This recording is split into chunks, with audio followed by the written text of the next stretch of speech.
और इसी बीच एक और बड़ी खबर का रुख करेंगे। जगदल में हिंसा के मामले को लेकर एक्शन लिया गया है। 15 आरोपियों के घर पर छापामारी हुई। अब तक 4 आरोपी इस पूरे मामले में गिरफ्तार हुए हैं। सभी आरोपी टीएमसी के कार्यकर्ता हैं। जिन पर कार्रवाई हुई है वो टीएमसी के कार्यकर्ता हैं और आरोप भी टीएमसी कार्यकर्ताओं पर ही है इस पूरे बवाल को लेकर के। और आगे भी ये छापेमारी जारी रह सकती है। तकरीबन 20 ऐसे लोग हैं जिनकी शिनाख्त की गई है और ये कहना है प्रशासन का कि जल्द ही इन्हें गिरफ्तार किया जाएगा। चुनाव आयोग का ये कहना है कि जल्द इनकी गिरफ्तारी होगी। जगदल में हुई हिंसा के बाद सुरक्षा एजेंसियां अलर्ट पर हैं। टीएमसी और बीजेपी के समर्थकों में भिड़ंत हो गई। आरोप है कि एमएलए अर्जुन सिंह की पिटाई की गई। केंद्रीय बलों ने मोर्चा संभाल लिया है और अलग अलग तस्वीरें जो आपके सामने हैं उससे अंदाजा लगेगा कि कैसे वहां पर बवाल हुआ था। जगदल में जहां ये बवाल हुआ वहां इस वक्त हालात कैसे हैं, देखिए हमारे संवाददाता अयान घोषाल की ग्राउंड रिपोर्ट। पवन सिंह का जो पर्सनल सिक्योरिटी है जो उसको केंद्र सरकार से प्रोवाइड किया गया है वो सीआईएसएफ वाला सिक्योरिटी है। उनमें से एक जवान उसके पैर में गोली लगे, कम से कम 10 से 12 राउंड गोली चली है। अब गोली किसने चलाया इसको लेकर भी सियासी मतभेद शुरू हो गया है। तृणमूल कांग्रेस का आरोप है कि उसका ये गोली चलाने के घटना में दूर दूर तो कोई संबंध है नहीं, ये बीजेपी की आपसी भिड़न है। इस भिड़न के चलते गोली चली है। जहां की पवन सिंह जिसकी सिक्योरिटी को गोली लगी है, जहां पे आधा सेना सीआईएसएफ जवान घायल हुआ है, पवन सिंह का ऐसा कहना है कि कौन पागल अपनी सिक्योरिटी को गोली मारेगा। तो इसके चलते इसको लेकर भी, इस मुद्दे को लेकर भी सियासी बवाल मचा हुआ है। और जहां तक आप मैं आपको बता दूं कि कोलकाता के एक जाना माना प्राइवेट अस्पताल में उस जवान का अभी ऑपरेशन के बाद पैर से गोली निकाली गई है। वो पहले से थोड़ी बेहतर है लेकिन अभी भी आउट ऑफ डेंजर नहीं है। तो पूरा का पूरा मुद्दा आपके सामने है और यहाँ के सिक्योरिटी इंतजामात को देख के आप बिल्कुल समझ पाएंगे कि लोगों जिसके अंदर, जिसके मन में अभी तक डर का माहौल है, वो डर को दूर करने के लिए ताकि परसों वो निडर होकर अपनी मतदान करे, अपनी बूथ पे जाए और अपना वोट डाले। इसके चलते किस तरह से यहाँ पे सेना को तैनात करके पूरा का पूरा जो इलाका है उसमें रूट मार्च करवाई जा रही है।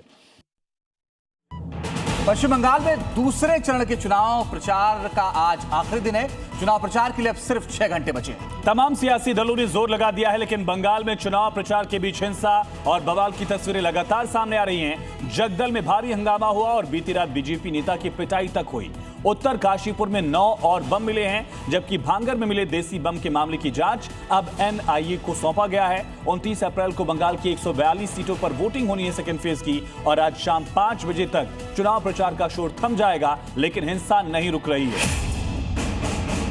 और इस बीच बड़ी खबर यह है कि पीएम की रैली से पहले जगदल में हिंसा होने की खबर है। बीजेपी और टीएमसी समर्थकों में भिड़ंत हुई है।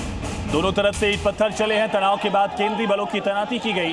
चुनाव आयोग ने हिंसा की रिपोर्ट तलब की। तस्वीर आप देखिए, ये तस्वीर है थाना परिसर के अंदर की जहां दोनों गुट लड़ रहे हैं, भिड़ रहे हैं। सुरक्षा बल रोकने की कोशिश करते हैं लेकिन बावजूद उसके हिंसा दिख रही है।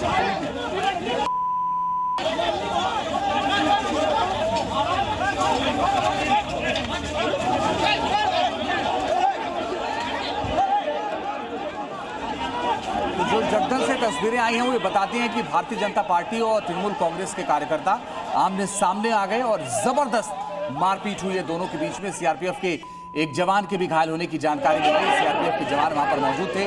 वो इस झगड़े को, इस पूरे बवाल को शांत कराने की कोशिश कर रहे थे लेकिन जबरदस्त बवाल होता रहा।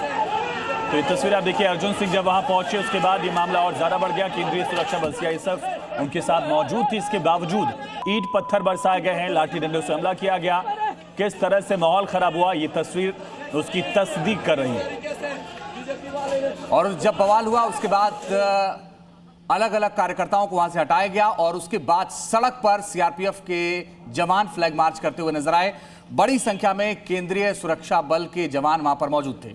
तो बख्तरबंद गाड़ियों की भी ये तस्वीर आप देखिए किस तरह से हर मोर्चे पर तैनाती की गई है, हर मोर्चे पर तैयारी की गई है। किसी भी परिस्थिति से निपटने के लिए सीआरपीएफ और सीआईएसएफ की टुकड़ियां यहां पूरी तरह से तैयार नजर आ रही हैं।